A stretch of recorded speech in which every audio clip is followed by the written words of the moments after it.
What's up guys, today is day 234 on our journey to 2000, and in today's video I want to show you guys some cool stats from this journey so far, and then we're going to get into a 10-minute rapid game. So the first thing I want to show you guys is I basically compared stats from January to April 23rd of this year to April 23rd till right now, literally till today, to see how my ranked rated rapid games have been the past 8 months or whatever, since the beginning of the year, since the beginning of this challenge. So the first one we're looking at, January 1st to April 23rd. April 23rd, again, was my peak of 1793 rating. Now I'm like a 1720 or something. During that period of time, I won 49.6% of games versus 43. The past few months, I'm basically even. I've won and lost like the same amount of games. So that seems pretty bad. But the cool thing is my accuracy actually increased from 76% to 77%. And that might seem like a little, it's just 1%, but I don't know, that's pretty cool to me. Like when I win, it's 79.7, 77.8, 73.4 when I lose games for the first few months. The past few months, when I win, it's like 80% accuracy. When I lose, it's 74. So in terms of stats, like those types of stats look better, which means it's good. I'm actually improving in how I play. I play more accurately, so that's pretty cool. The next thing we looked at was this. In the beginning, this shows the game results. It also shows the games per game shape and the types of games, right? So there's different types of games. Sharp games, sudden games, which I think are one move like blunders that things can change very drastically, and other types of games. Well, the one move blunder type stuff, I had back then 58.9%. Now I have 50.8%. And my games have become more kind of balanced in terms of how I play it. I think giveaways, I give away more games now, maybe. Yeah, I give away more games, which means, I don't know, I was winning and then I lose, I think. I should actually double check what these means. But the accuracy is pretty similar, but I'm a little more accurate now. Okay, the next thing, right? We kind of looked at that. January to April 23rd. Okay, accuracy by game phase. 87% accurate, 73 in the middle game, and then 78. That turned into 86, so I'm pretty much the same. But I'm 2% more accurate in middle games, and end games are pretty much the same. So middle games are kind of the tricky thing for me. Middle games are hard to do well in for me. Now, those are a bunch of the stats, but this thing shows so many stats. This is insights if you have a premium membership, I think, or a diamond membership or something on chess.com. Well, it also shows you how well you do with different openings. And what I realized months and months ago, maybe even a year ago at this point, was that I used to play with the Caro-Kann, I used to play with the Scotch. My win percentage with the Scotch sucked. You could see here, 35% wins, 57.5% of the time I would lose. And I play a lot of games with the Scotch. And the Sicilian, I performed really well in the past, in the first few months of this challenge, in the beginning of the year. But these are like most of the games. You know, Vienna, I also performed really well, 62%. So these were really strong weapons for me. Also, the fantasy variation in the Caro-Kann was very strong for me. And I guess in the back of my head, I continued to think these were strong openings for me, but they're actually not as strong as I thought. Like the Vienna, I'm pretty even with now. I think I have to study it more to like up my level with it. The Sicilian, I'm still really good with. I win a lot of games with the Sicilian. I guess I'm comfortable with it. But the Caro-Kann fantasy, I definitely have to study more of as well because I'm not good at it. And the French, which used to be an issue for me, I remember. But I mean, here it says that I did really well with it. The French kind of stayed okay. I'm kind of drawn in games with that. But what about when I'm playing... Oh, no, I'm sorry. This is when I'm playing as white. So with white, the Vienna, I've kind of become worse. Sicilian, I've always been pretty good. I replaced the Scotch with the Vienna, and that kind of explains some of that. Okay, well, what about when I play with the black pieces? Well, in the beginning of the year, I used to play with the Caro-Kann a lot, but I didn't like my performance with it. I didn't like the structures I would get into it. And you could see my stats are pretty much even there. The Italian game, I was okay. The Queen's Pawn opening. Oh my God. I was so bad at countering the Queen's Pawn. And this is one of the biggest reasons I went into the Pierce, which is the opening I use now with black. It's a counter to the Queen's Pawn opening. And you could see here, I was just terrible with it, horrible. 33 of my games were with Queen Pawn opening at the beginning of the year, and my win-loss percentage was horrible. I won 27%, I lost 54%. The rest is always drawn, by the way, if you guys are wondering why the math isn't mathing and you can't see the screen too well. In the past few months, my win percentage with the Pierce is awesome. This is how I respond to the Queen's Pawn opening most of the time. And I win 47.7% of the games, I lose 37.6%, which is really good. Then there's the King's Indian and the Modern Defense, which are similar to the Pierce. And the King's Indian I don't do too well. Modern Defense I do pretty well, but these are lower, not as many games. Because with Black, I almost always play the same opening, the Pierce Defense. So this actually makes me feel pretty confident to continue with this. And the last kind of insight, which I thought was cool, was move quality. What type of, are you blundering more from one point to another?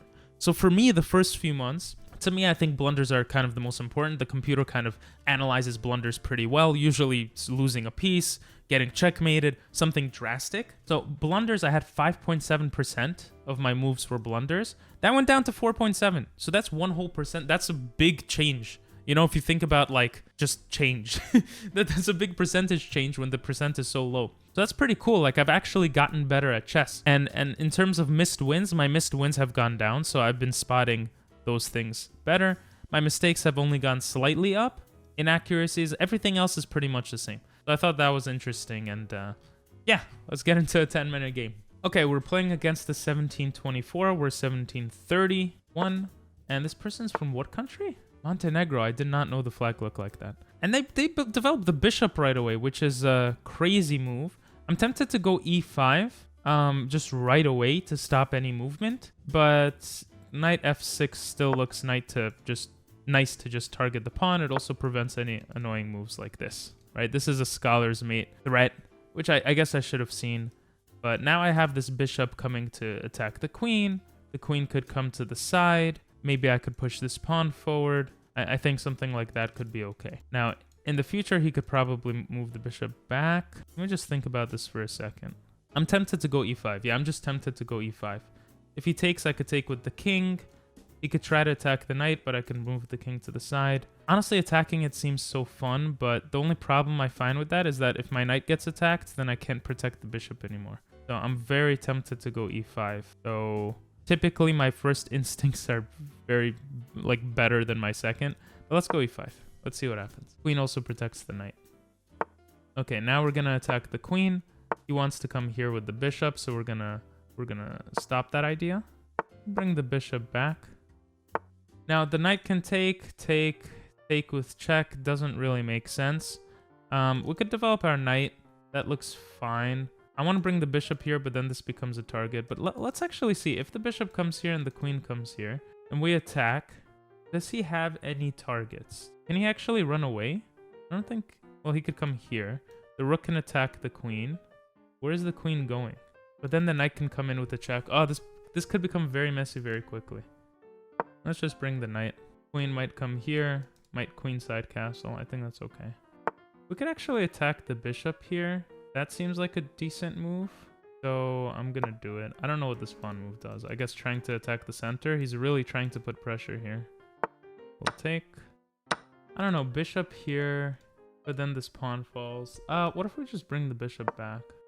We could even bring it all the way back. We could bring the knight here attacking the queen. Queen could come forward. No, let's just bring the bishop all the way back.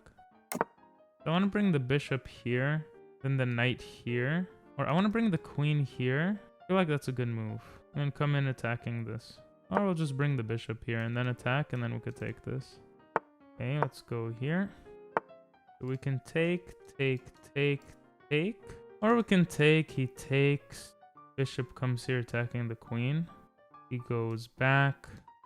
Pawn attacks. Let's do that. Yeah, so now I wanted to take here. Or push here. Queen here, maybe? Go queen here. I want to make it seem like we're going to go a certain way. Maybe castling is just good. Just castle. Wait, now we could attack the queen. Queen comes here. Queen takes. Bishop takes. Yeah, let's go here. Okay, I'm running low on time. I'm just going to take. So I could take. He could pin. I could come here. I think that's fine. Attacking the knight. He can give a check. The king can come closer. He can take the pawn. What about king here? I think pawn here and the rook attacking the knight this way is a good idea. So let's do that. Okay, that was an obvious move. Now, we can push this pawn forward, which is what I wanted to do. King can come here or bishop can come here. King comes here. Looks good. Actually, I don't think that was good. Go back here, maybe bring the bishop out this way.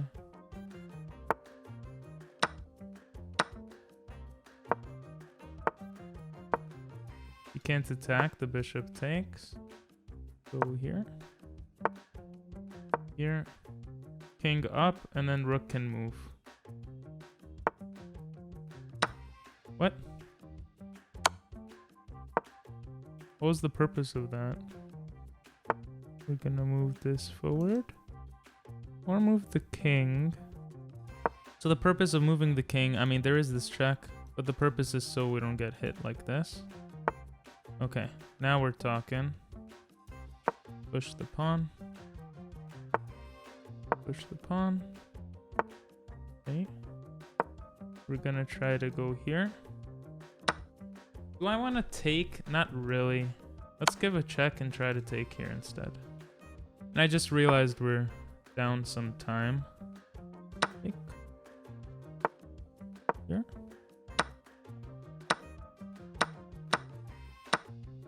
Did I screw that up? I may have screwed that up. Here, if he checks, I take. Here. Yeah, here. Back.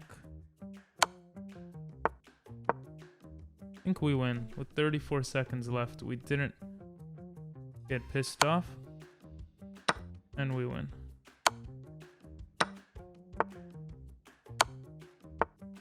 Ooh, that was close. I almost messed that up.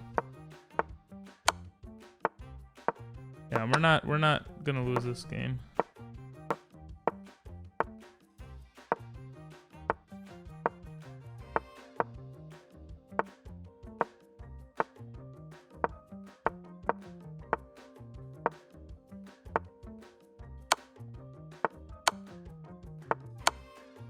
Jesus. This is so bad.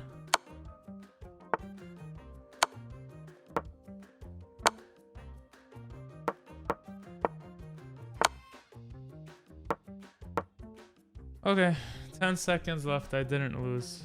That's good.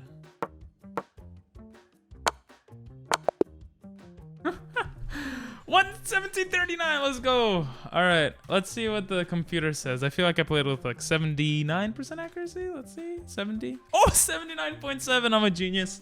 Okay, we had 3 great moves. We had 0 blunders, 1 miss. Our opponent had 3 misses and 10 inaccuracies. Wow, we only had 6 inaccuracies comparatively, and we played like a 1900 supposedly. So let's see how the game looks. Okay, so all of this is fine so far. I thought this knight move was fine. The queen coming out was very obvious what his plan was. I thought of e6, but I didn't like it. I just liked stopping his pawn from coming forward. So I went e5. This bishop move was good, but developing the knight was better. H6 wasn't the best move. This was the best move. But then I thought, okay, what do I do after this? Computer says I have knight e4 attacking the queen, which is insane. Because I would think something like this looks very scary. But I guess the idea is he's not able to do anything. And after all that, we're up a piece. So calculating more might have been the idea here. Instead of getting scared, looking at this knight move, looking at the bishop coming in, like looking at all this type of stuff is interesting.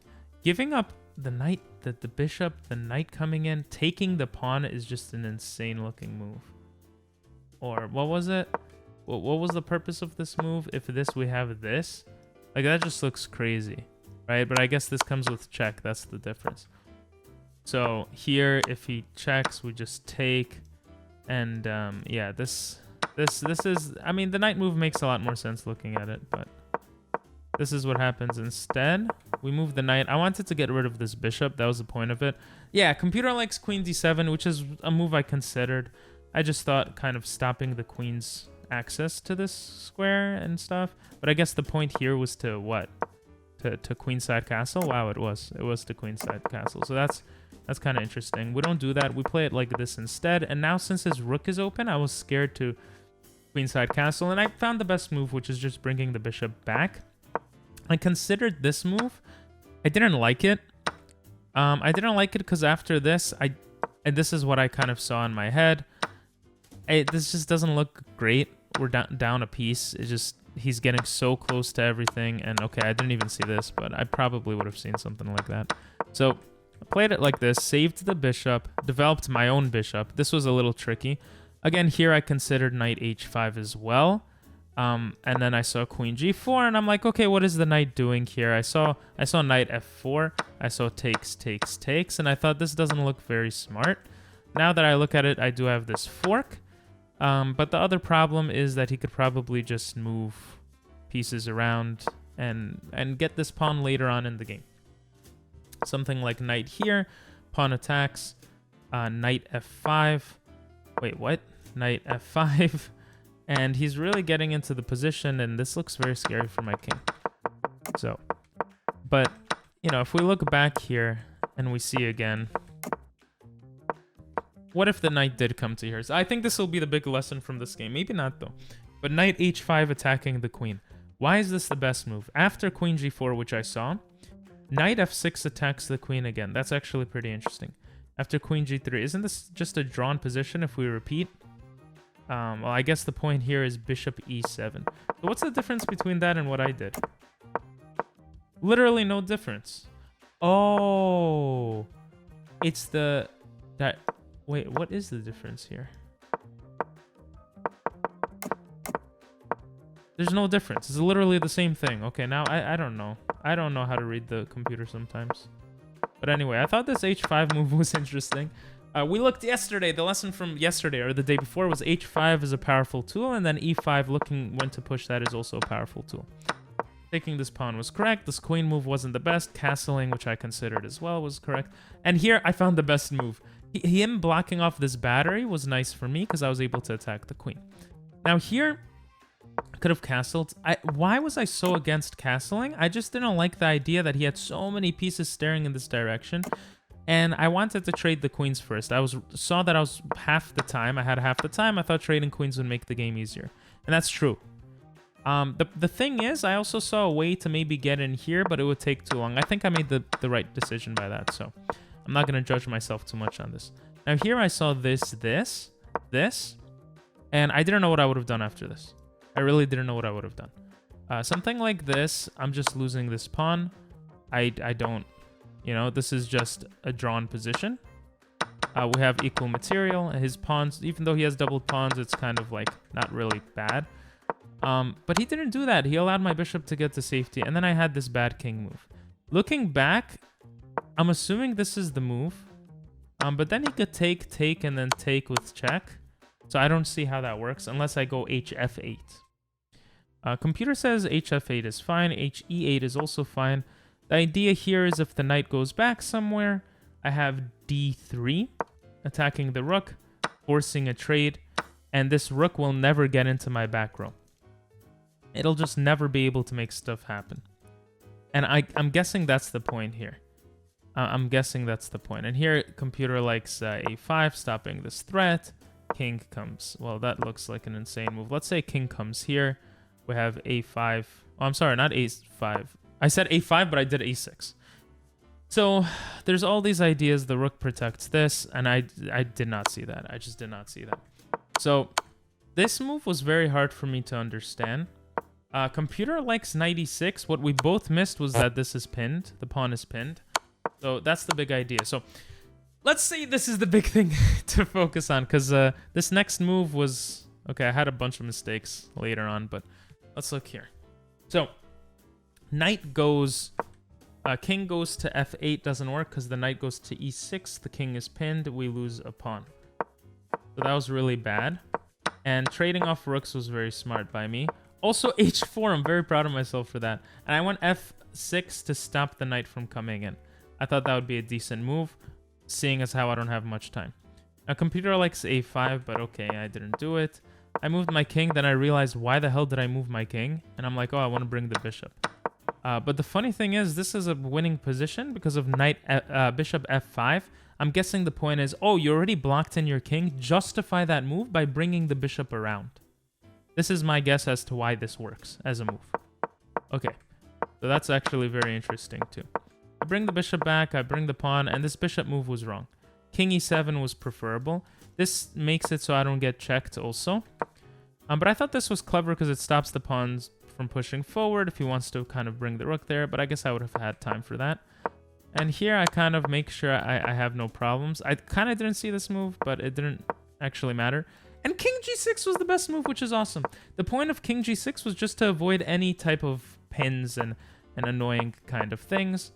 And all of this was beautiful. Now, I'm going to assume he preferred this, the computer. I say he, but it's the computer. This is also this is a winning move. I don't know how I didn't see that, but it was winning regardless. And here I made a mistake of not going g4 and just trying to promote here. So, so many things happening here. And this actually became a drawn game. Okay, I had 52 seconds left. I'm not going to go crazy. But what was the idea here? c1, let's say he comes here. h2, let's say he checks. I guess the idea is that I'm going to promote faster.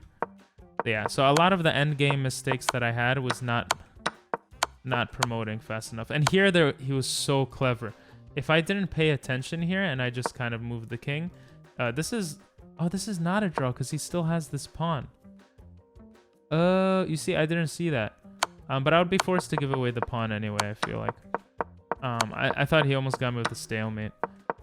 Here, you know, I'm not gonna... There's nothing to really say here. I played this fine. Thankfully, this would have been a drawn. I saw all the potential draws. And, okay, I didn't do this the cleanest way, but I got the checkmate. So, the biggest... For those that don't know, I'm trying to get one big lesson from each day of this journey. One of the lessons was, again, h5. Another was e5. Those pawn pushes to kind of analyze better. What's the big lesson here?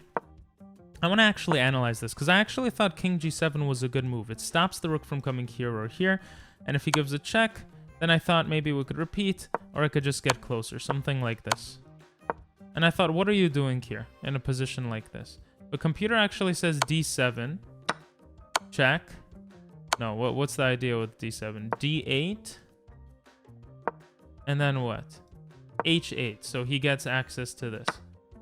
And this is just a drawn position. This is his king is in front of my pawn, so it's going to be hard for me to promote.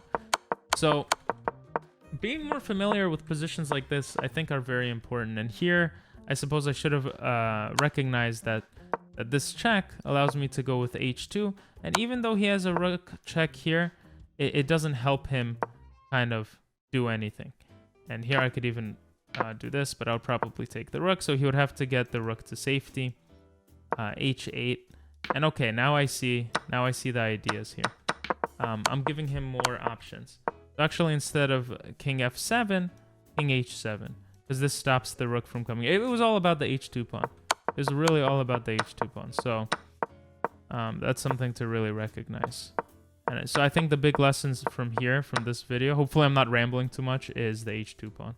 I hope you guys enjoyed. If you watched this far, say Mark, because that's the person we versed. M-A-R-K, Mark. And have a great one. See you next time. Bye-bye.